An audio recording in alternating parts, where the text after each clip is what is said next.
Hello and welcome. आप देख रहे हैं ख्याल आपका और मैं हूं आपके साथ गुंजन मित्तल। आपका एक बार फिर से स्वागत करती हूं आपके अपने हेल्थ शो में, जिसका मकसद है आपको हेल्थ से जुड़ी हर जानकारी देना।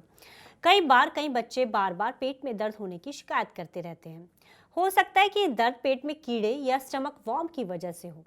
पेट में कीड़े होना एक बेहद ही आम समस्या है। ये परेशानी किसी भी उम्र के लोगों में हो सकती है, लेकिन बच्चों में ये परेशानी सबसे ज़्यादा देखी जाती है। पेट में कीड़े होने से छोटे बच्चों और ग्रोइंग एज के बच्चों को सबसे ज़्यादा नुकसान पहुंचता है। इसकी वजह से बच्चों का विकास रुक जाता है और शरीर के सारे न्यूट्रिएंट्स धीरे धीरे कम होने लगते हैं। पेट में कीड़े होने के कारण चेहरे पर सफ़ेद दाग तक हो सकते हैं। रात को सोते समय कई बच्चे दांत किटकिटाते हैं और सोते समय मुंह से लार भी गिरता है। पेट में कीड़े होने की क्या वजह है और इसे कैसे खत्म किया जाए, आज इसी विषय पर ज्यादा जानकारी देने के लिए हमारे साथ जुड़े हैं मणिपाल हॉस्पिटल से HOD and senior paediatrician doctor Vikram Gaganeja. Doctor Vikram, आपका बहुत बहुत स्वागत है हमारे शो में। धन्यवाद जी। डॉक्टर, बच्चों के पेट में कीड़े होना बेहद ही आम समस्या। आप भी डेली ओपीडी में यही समस्या देखते होंगे बच्चों में, लेकिन इसके होने के पीछे वजह क्या है? क्या हम बच्चों में होने वाली इसको किसी तरह की बीमारी की तरह देखेंगे? मैम, जैसा आप कह रहे हैं कि ये बहुत ही आम समस्या है। पूरे वर्ल्ड में 1/4 पॉपुलेशन इस बीमारी से इफेक्टेड है। बच्चों में भी बहुत कॉमन होता है। हमारे जो इंडियन सर्वेज हैं वो बताते हैं अराउंड 20% ऑफ आवर पॉपुलेशन इस बीमारी से अफेक्टेड है। और ये परसेंटेज वेरी करता है from state to state. State जहाँ पे पुअर हाइजीन बहुत ज्यादा प्रिवेलेंट है, वहां पे ये समस्या काफी देखी जाती है, to the tune of 60 to 70%। ये जी। बीमारी जो रिलेटेड है, ये पर्सनल हाइजीन से रिलेटेड है एंड एनवायरमेंट हाइजीन से रिलेटेड है। और आपने बिल्कुल सही बताया है, जैसे बाकी बीमारियां हैं, हमें भी इसको इस एक बीमारी की तरह से ही लेना चाहिए, क्योंकि ओके। अगर हम सही पे इसको टैकल नहीं करेंगे तो ये बहुत बड़ी बीमारी बन सकती है। जी, तो इसकी वजह, जैसे कि आपने अनहाइजीनिक बताया कि अनहाइजीनिक की वजह से होती है, तो और क्या समस्याएं होती है कि बच्चा कुछ खाता है उसकी वजह से होती है, या किस तरह से होती है बच्चों में ज्यादातर प्रॉब्लम?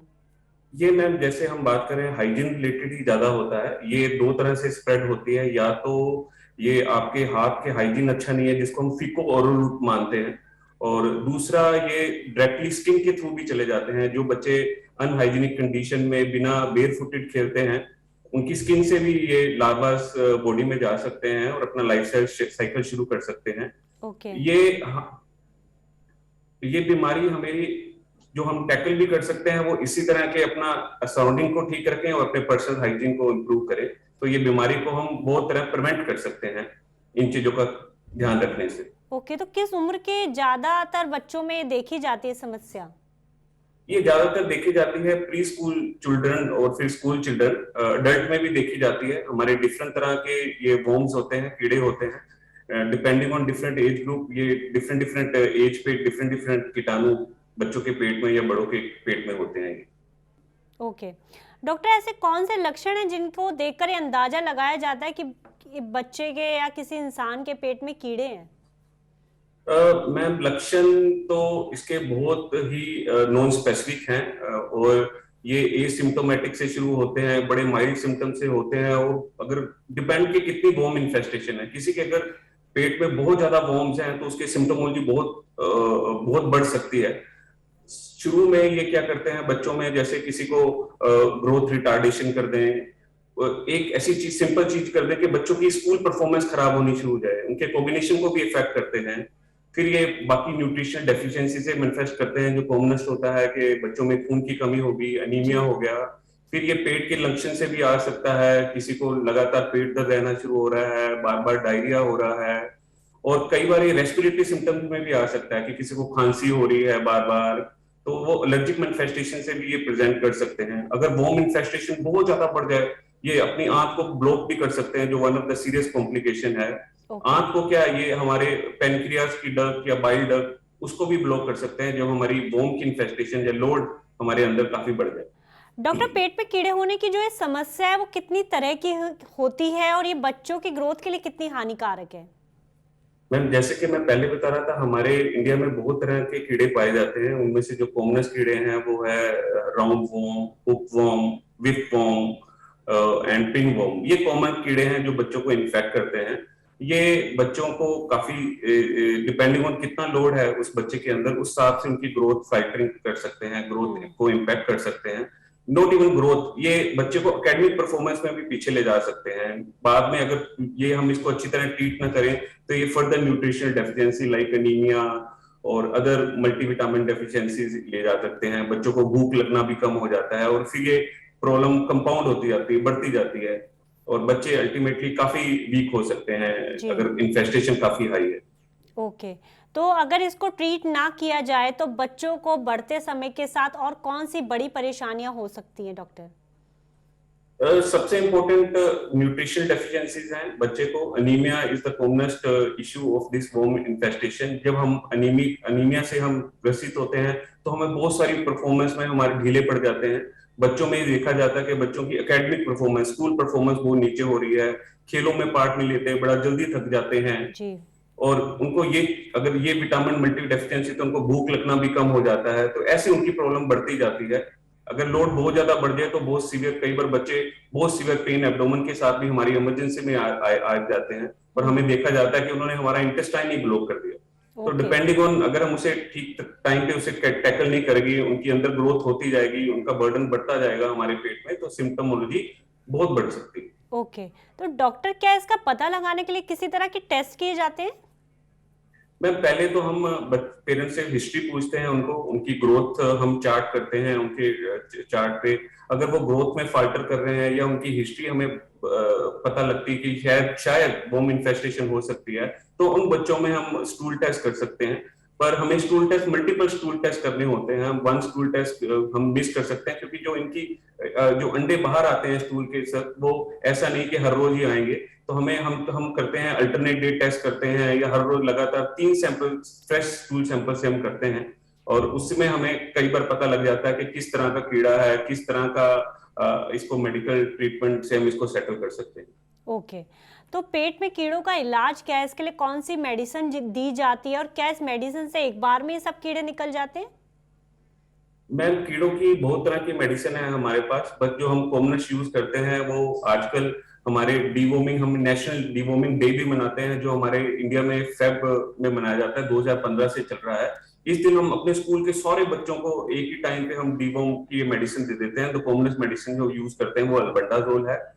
जैसे कि मैंने बताया कि ये एक हम सिंगल डोज ही देते हैं, बहुत सारे कीड़े हम इस सिंगल डोज से खत्म कर सकते हैं, पर कुछ पर्टिकुलर कीड़े हैं जिसमें हमें ये डोज बार बार रिपीट करनी पड़ती है, कुछ दिन तक रिपीट करनी पड़ती है। तो डिपेंडिंग ऑन कि किस तरह का कीड़ा है, मेडिसिन सेम है, उसकी ड्यूरेशन एंड उसकी डोजेस थोड़े चेंज हो जाती है। ओके, डॉक्टर कई लोग इस परेशानी के लिए घरेलू नुस्खों को भी आजमाते हैं क्योंकि दादी नानी तो हमारे को आइडियाज देती रहती हैं, तो ये कितने कारगर होते हैं इसमें? मैम जैसे आपने अपने घरेलू नुस्खे की बात करी, वैसे बहुत सारे मिथ भी रिलेटेड हैं। कई कहते हैं कि मेरे बच्चों ने दांत पचकना शुरू कर दिया है तो पेट में कीड़े हैं, या सब फेस पे थोड़े थोड़े धब्बे हो गए हैं सफेद, तो उससे कीड़े से वो रिलेट करते हैं। पर ये सारी मिथ हैं, इसका कोई अभी तक एविडेंस नहीं है हमारे पास। और अभी जो हम मेडिसिन देते हैं वो बहुत सिंपल मेडिसिन है, बहुत ज्यादा साइड इफेक्ट उसके नहीं होते हैं, कॉमनली यूज होती है। जब हम नेशनल प्रोग्राम में एक दिन में इतने बच्चों में यूज कर रहे हैं और हम कोई प्रॉब्लम नहीं देख रहे हैं, तो बेटर है कि हम मेडिसिन से उसको ट्रीट करें rather than कि घरेलू नुस्खे से ठीक करें। जी बिल्कुल। डॉक्टर ये बताइए, क्या एक बार कीड़े निकल जाने के बाद दोबारा भी हो सकते हैं? क्या इस समस्या का कोई स्थायी इलाज नहीं है? मैम डेफिनेटली दोबारा हो सकते हैं। आपको जैसे बताया, ये प्रॉब्लम ही हाइजीन से रिलेटेड है। अगर आप अपना पर्सनल हाइजीन अच्छा नहीं रखोगे, आप अपनी सराउंडिंग अच्छी नहीं रखोगे, ओपन डिफिकेशन करोगे, तो ये कारण बार बार आएगा, आपका बार बार आएगा। कई बार तो आप अपने अपने आप ही अपने हाथ से कीड़े को बार बार इंजेस्ट करते रहते हो, और वो फिर आप एक बार दवाई देते हो, कीड़े ठीक हो जाते हैं, लेकिन आपने फिर अपने आप उसको ले लिया कीड़े के अंडों को, और फिर वो अपना अडल्ट फॉर्म बनता है और फिर वो अपना लाइफ साइकिल शुरू कर सकता है। इसलिए हमें बच्चों में स्पेशली हमें उनका हाइजीन, स्पेशली स्टार्टिंग फ्रॉम उनके नेल्स कट हो, उनके अंडरगारमेंट फ्रीक्वेंट चेंज हो, उनके वाटर की इश्यूज ना हो, वाटर का ध्यान रखें हमें, उनको हाथों से खाना की बजाय उनको हम चम्मच से आदत डालें। ये कुछ मेथड है जिससे हम उनका सेल्फ कंटेमिनेशन अवॉइड कर सकते हैं। ओके, बच्चे ज्यादातर हम देखते हैं डॉक्टर पानी बहुत कम पीते हैं, तो इससे भी उसका कुछ फर्क पड़ता है? मैं पानी से ऐसा कुछ रिलेटेड नहीं, अगर ये बीमारी होती है गंदा पानी पीने से होती है, और गंदा पानी पाए, चाहे वो थोड़ा भी पिए वो ज्यादा भी पिए, तो उससे ये वॉर्म इन्फेस्टेशन हो सकती है। पर हमें एक अच्छी मात्रा में पानी पीना चाहिए, पीना वो चाहिए, एक एक ना आदत डालनी चाहिए बच्चों में जी। आदत है। क्योंकि काफ़ी सारे बैक्टीरिया और कुछ आपके यूरिन के थ्रू भी पास आउट हो जाते हैं, तो बच्चों में एक आदत डालनी चाहिए आई थिंक। डॉक्टर मुझे ये भी बताइए, हम बच्चों को इस समस्या से कैसे बचा सकते हैं? हाइजीन की आपने बात करी, हमने कोविड ने काफ़ी हमें बहुत कुछ सिखाया है, हम बच्चों को भी सिखाते हैं, तो और कैसे इस समस्या से हम अपने बच्चों को बचा सकते हैं? मैम, अब हम अपने हाइजीन के बारे में तो हम बहुत सीख चुके हैं, कोविड ने हमें बहुत अच्छा सिखा दिया है। अब हम आसपास की सफाई का भी ध्यान रखना शुरू करें। हमारे मोदी जी ने कहा है कि ओपन डिफिकेशन को हम उन्होंने खत्म करना है, ऑलमोस्ट खत्म कर दिया है। वो एक बड़ा कॉमन कारण है कि स्पोटी के रास्ते ही अंडे बाहर आते हैं, सॉइल में रहते हैं। इनको हम सॉइल ट्रांसमिटेड हेलमिंथिस भी बोलते हैं। ये ज्यादातर सॉइल्स में अंडे होते हैं और वो फिर कंटेमिनेट होते हैं, या तो आप हाथ से खा लेते हो या किसी चीज पे लगे होते हैं तब खा लेते हो, या पानी बड़ा कॉमन रूट होता है। तो अपने एनवायरनमेंट को अपना साफ रखेंगे।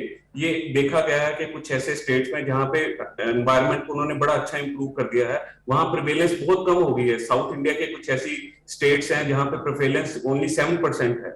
वैसे ही कुछ ऐसी स्टेट हैं हमारे बिहार में, ऐसी कुछ जगह है जहां पे ओपन डिफिकेशन होता है, अभी भी हाइजीन प्रैक्टिस नहीं होती हैं। वहां हमारी जो प्रिवेलेंस ऑफ ये हुक्म और ये हेलमेट इन्फेक्शन है वो एट ट्यून ऑफ 60 to 70% है। तो हाइजीन, अपना हाइजीन और आसपास का हाइजीन बहुत इंपॉर्टेंट है इस बीमारी को कंट्रोल करने के लिए। जी डॉक्टर, आपका बहुत बहुत शुक्रिया हमारे साथ जुड़ने के लिए और हमारे तमाम सवालों के जवाब देने के लिए। Thank you so much doctor. Thank you. जैसा कि हम सब जानते हैं कि पेट में कीड़े होने की समस्या छोटे बच्चों में सबसे ज़्यादा देखी जाती है और इससे उनकी ग्रोथ पर भी इसका असर पड़ता है। अगर आपको भी बच्चों में डॉक्टर द्वारा बताए गए कोई भी लक्षण दिखाई देते हैं तो डॉक्टर से ज़रूर संपर्क करें। आज के लिए बस इतना ही। हम कल फिर हाजिर होंगे अपने नए गेस्ट के साथ और हेल्थ से जुड़ी नई जानकारी के साथ। तब तक आप अपना और अपनों का ध्यान रखिए और देखते रहिए TV9 डिजिटल।